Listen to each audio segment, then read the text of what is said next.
Baik, Om Swastiastu. Terima kasih atas waktu yang telah diberikan. Sebelumnya, yang terhormat, dosen pengampu mata kuliah hari ini, yaitu Dr. Niketut Purnawati, MS, dan yang kami banggakan, teman-teman kami di kelompok B4. Baik, di sini kami dari kelompok satu akan mempresentasikan mengenai materi dasar-dasar koperasi dan UMKM serta sejarah koperasi di Indonesia.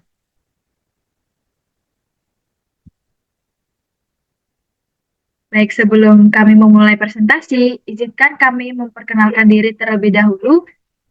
Perkenalkan, saya Kades Tepi Wijahyani dengan NIM 230752120 absen 2. Dan teman saya.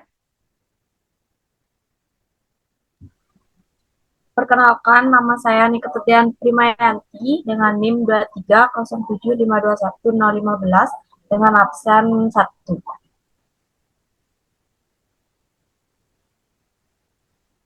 Baik, jadi kalian mungkin sudah tidak asing ya dengan mendengar kata-kata koperasi dan UMKM. Nah, jadi itu tuh merupakan dua elemen yang penting dalam pembangunan ekonomi nasional, khususnya di Indonesia. Nah, sejak awal kemunculan koperasi telah diakui sebagai salah satu solusi untuk meningkatkan kesejahteraan masyarakat, terutama di kalangan kelompok ekonomi lemah. Nah, di Indonesia, koperasi memiliki kedudukan yang kuat karena sesuai dengan prinsip ekonomi kerakyatan yang tertuang dalam pasal 33 Undang-Undang Dasar 1945.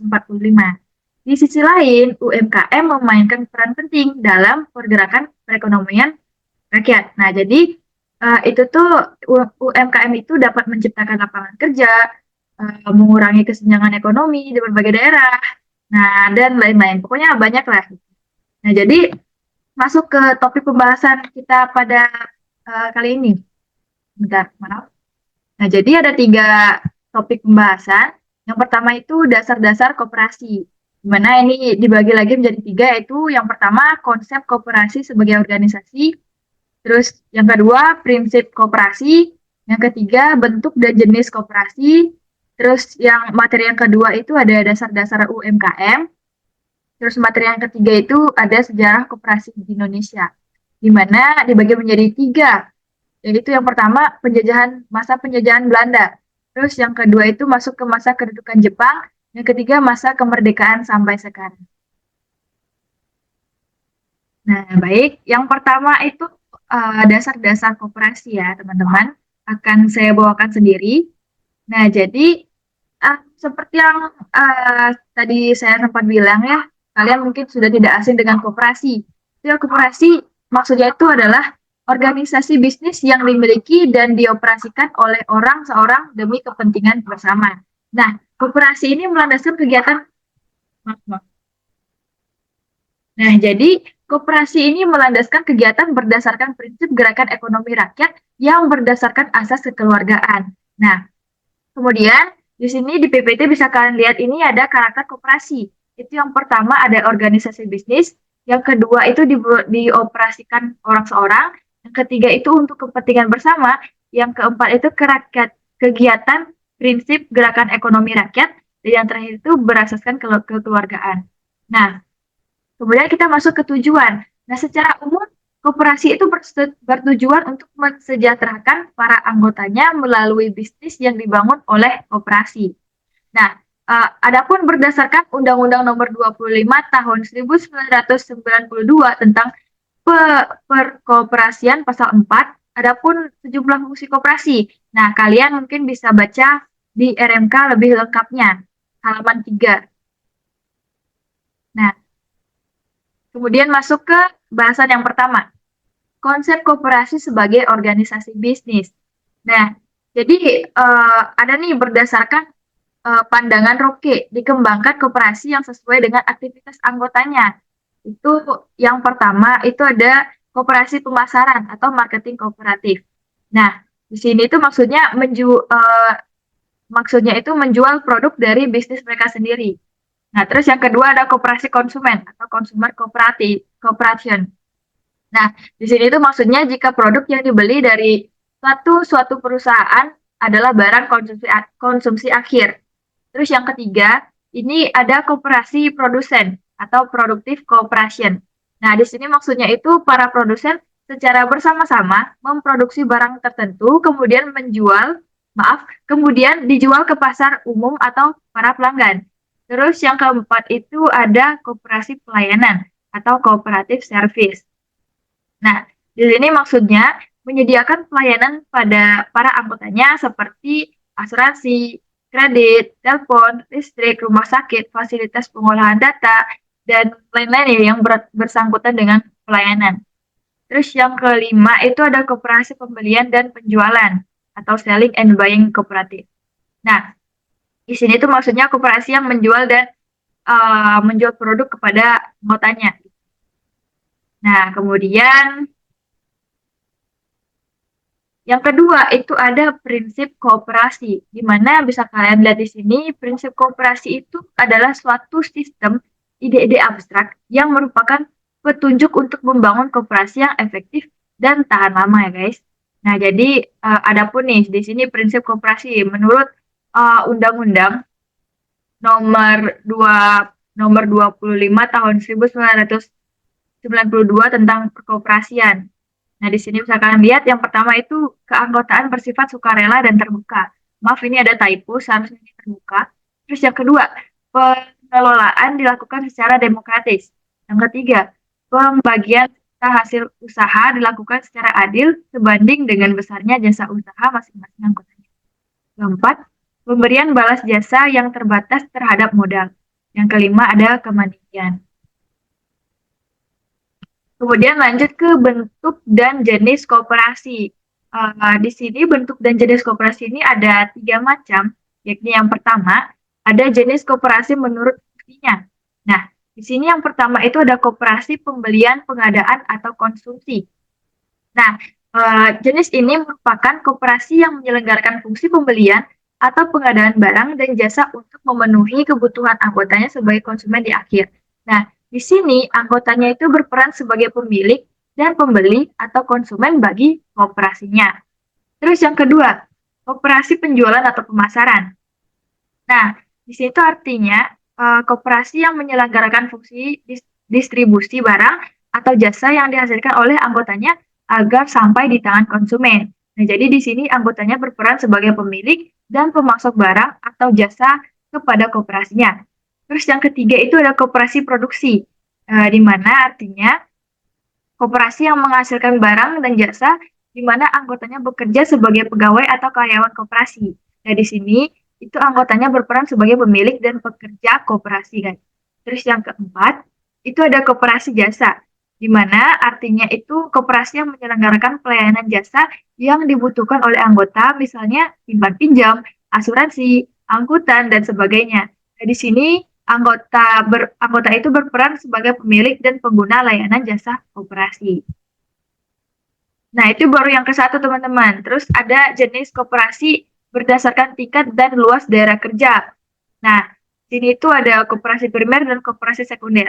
Koperasi primer itu artinya koperasi yang minimal memiliki anggota sebanyak 20 orangan gitu. Nah, terus itu yang kedua ada koperasi sekunder. Nah, di mana koperasi ini terdiri dari gabungan badan-badan koperasi serta memiliki cakupan daerah kerja yang luas dibandingkan dengan koperasi primer. Nah, jadi koperasi sekunder ini lebih luas ya cakupannya dibandingkan primer. Yang tadi kan primer tuh sebanyak 20 orangan tuh. Nah, terus koperasi sekunder ini dibagi lagi menjadi 3. Ada koperasi pusat. Nah, di mana koperasi pusat ini koperasi yang beranggotakan paling sedikit 5 koperasi primer. Terus ada gabungan koperasi. Ini merupakan koperasi yang anggotanya minimal 3 koperasi pusat. Terus yang terakhir itu ada induk koperasi, di mana artinya adalah koperasi yang minimum anggotanya adalah 3 gabungan koperasi. Terus ada jenis koperasi yang terakhir, yang ketiga, yaitu koperasi menurut status keanggotaannya, di mana ada 3 bagian. Yang pertama itu koperasi produsen, di mana koperasi ini adalah koperasi yang anggotanya pada produsen barang atau jasa dan memiliki rumah tangga usaha. Terus yang kedua itu koperasi konsumen, artinya koperasi yang anggotanya pada para konsumen akhir atau pemakai barang atau jasa yang ditawarkan pada pemasok di pasar. Terus yang ketiga itu kedudukan anggota di dalam koperasi. Nah, jadi dapat berada dalam salah satu status atau keduanya, guys. Jadi dengan demikian pengelompokan koperasi menurut status anggotanya itu berkaitan erat dengan pengelompokan koperasi menurut fungsinya. Nah, kemudian lanjut ke materi yang kedua yaitu dasar-dasar UMKM akan dijelaskan oleh teman saya, Dian. Untuk Dian dipersilahkan.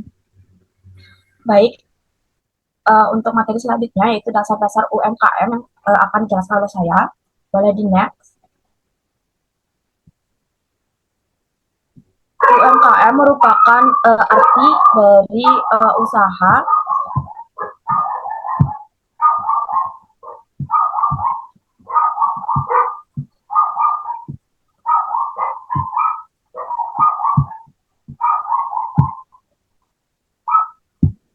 UMKM merupakan arti dari usaha mikro, kecil, dan menengah. UMKM adalah bisnis yang dilakukan oleh individu, kelompok, badan usaha kecil maupun rumah tangga. Indonesia sebagai negara berkembang menjadikan UMKM sebagai fondasi utama sektor perekonomian masyarakat. Hal ini dilakukan untuk mendorong kemampuan kemandirian dalam berkembang pada masyarakat khususnya dalam sektor ekonomi.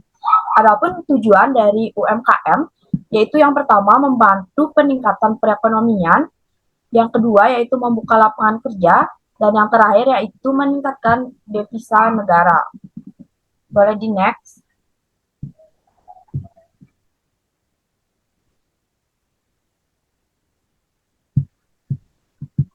Selanjutnya yaitu ada beberapa kriteria tertentu supaya sebuah usaha dapat dikatakan sebagai UMKM, yaitu yang pertama, usaha mikro. Sebuah usaha bisa dikatakan sebagai UMKM bila memiliki keuntungan dari usahanya sebesar 300 juta dan memiliki aset atau kekayaan bersih minimal sebanyak 50 juta. Kriteria dalam UMKM adalah sebuah usaha yang dimiliki oleh suatu lembaga atau badan usaha atau perseorangan. Dan yang kedua yaitu usaha kecil. Usaha kecil adalah usaha yang memiliki pendapatan atau keuntungan dengan jumlah yang lebih kecil. Hasil dari keuntungan dari penjualan yang masuk kategori dari usaha kecil ini berkisar angka 300 sampai dengan 2,500 juta. Dan yang terakhir yaitu usaha menengah. Usaha menengah adalah usaha yang dijalankan oleh seseorang, lembaga, atau kelompok yang berpatokan dengan peraturan undang-undang. Usaha menengah memiliki keuntungan dari usahanya sebesar 2.500 miliar sampai dengan 50 miliar dalam 1 tahun, sementara kekayaan bersih yang dimiliki oleh usaha menengah adalah sebesar 500 miliar dalam 1 tahun. Boleh di next.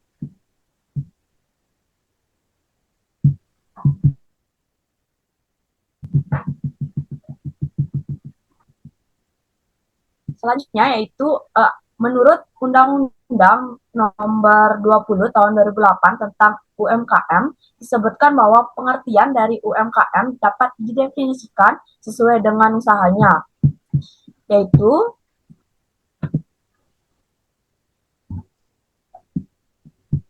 yang pertama yaitu usaha mikro. Usaha mikro merupakan usaha produktif milik orang perorangan atau badan perorangan yang memenuhi kriteria usaha mikro sebagaimana diatur dalam undang-undang tersebut. Yang kedua yaitu usaha kecil, di mana usaha kecil adalah usaha ekonomi produktif yang berdiri sendiri yang dilakukan oleh perorangan atau badan usaha yang bukan merupakan anak perusahaan atau bukan cabang perusahaan yang dimiliki, dikuasai, atau menjadi bagian baik langsung maupun tidak langsung dari usaha menengah atau usaha besar yang memenuhi kriteria usaha kecil sebagaimana yang dimaksud pada undang-undang tersebut. Ciri-cirinya yaitu modal dan omset jauh lebih tinggi, jumlah karyawan bertambah. Dan yang ketiga yaitu menengah. Usaha menengah adalah usaha ekonomi produktif yang berdiri sendiri, yang dilakukan oleh orang perorangan atau badan usaha yang bukan merupakan anak perusahaan atau cabang perusahaan yang dimiliki, dikuasai atau menjadi bagian langsung maupun tidak langsung dengan usaha kecil atau usaha besar dengan jumlah kekayaan bersih atau hasil penjualan tahunan sebagaimana diatur dalam undang-undang tersebut. Ciri-cirinya yaitu modal dan omset yang signifikan, jumlah karyawannya yang cukup banyak. Dan yang terakhir yaitu usaha besar.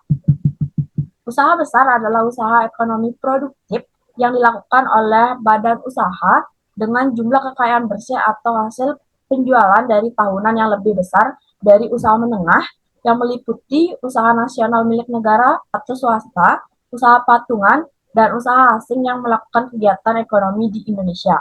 Ciri-cirinya yaitu modal dan omset yang sangat besar, jumlah karyawan yang sangat banyak. Boleh di next.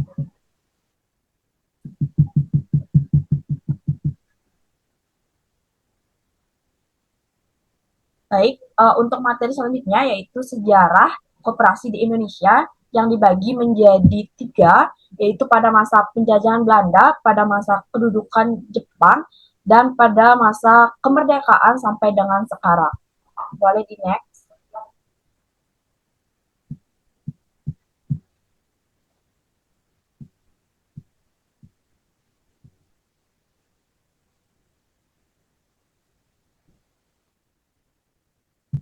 Yang pertama yaitu gimana pada tahun 1896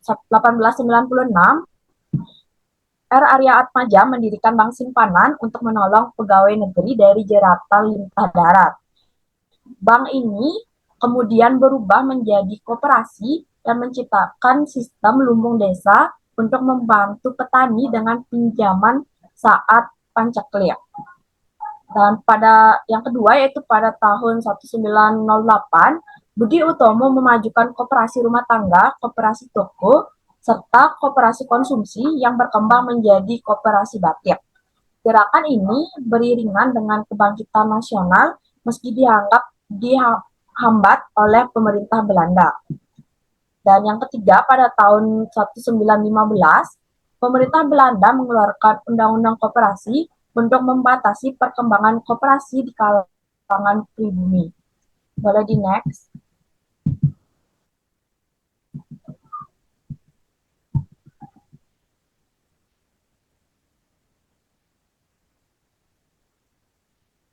Yang keempat yaitu pada tahun 1927, Undang-Undang Koperasi baru diterbitkan memicu bangkitnya koperasi seperti koperasi kredit, perikanan, dan kerajinan. Namun, koperasi tetap kalah bersaing dengan pedagang yang didukung oleh pemerintah Belanda.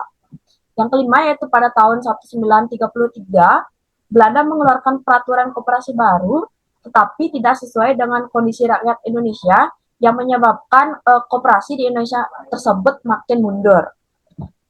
Selanjutnya yaitu pada tahun 1937, koperasi simpan pinjam dibentuk dengan bantuan modal dari pemerintah untuk memberantas hutang petani kepada lintah darat. Dan yang terakhir, pada tahun 1939, jawatan koperasi diperluas menjadi jawatan koperasi dan perdagangan dalam negeri untuk memberi bimbingan agar koperasi bisa mandiri. Boleh di next.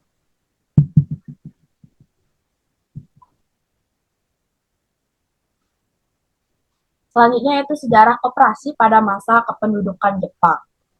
Pada tahun 1942, di bawah pendudukan Jepang, koperasi kehilangan ciri demokratisnya dan diubah menjadi kumiai. Fungsi koperasi saat itu hanya sebagai alat pendistribusian dan pengumpulan barang untuk kebutuhan dari tentara Jepang. Selanjutnya, perkembangan koperasi tersebut berhenti bahkan semakin merosot karena izin pendirian koperasi saat pendudukan Jepang tersebut sangat dipersulit oleh pemerintah Jepang itu sendiri. Boleh di next.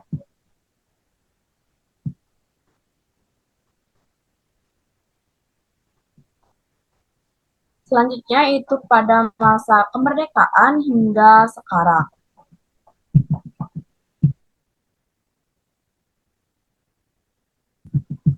Pada semangat baru muncul setelah kemerdekaan didukung oleh Undang-Undang 1945 yang memberikan landasan hukum bagi koperasi.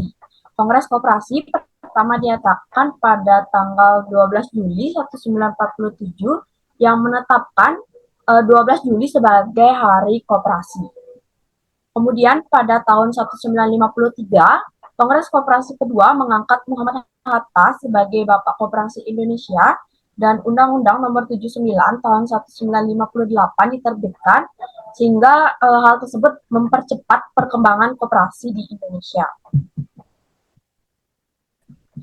Yang ketiga yaitu pada tahun 1959 sampai 1960 di mana pemerintah menerbitkan peraturan perundang-undangan nomor 60 garing 1959 dan instruksi presiden nomor 2 garing 1960 yang mendorong kerjasama koperasi dengan masyarakat melalui Badan Penggerak Koperasi atau Bappenkop. Boleh di next.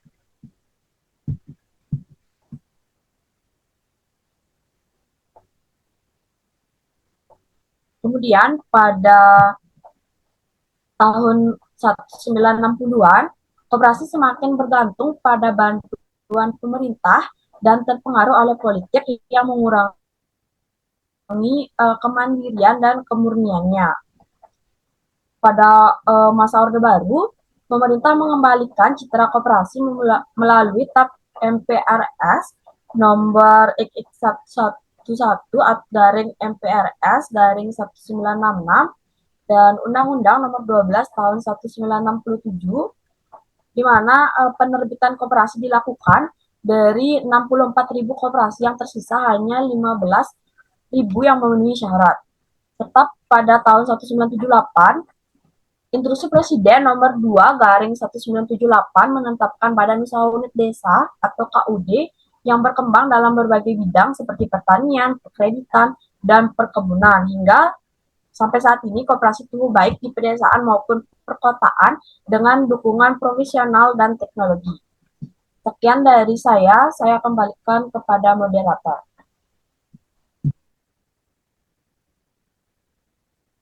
Baik, itu dia pemaparan materi dari kami. Semoga bisa bermanfaat untuk kalian yang mendengarkan dan izinkan saya untuk menyimpulkan pembahasan kita kali ini.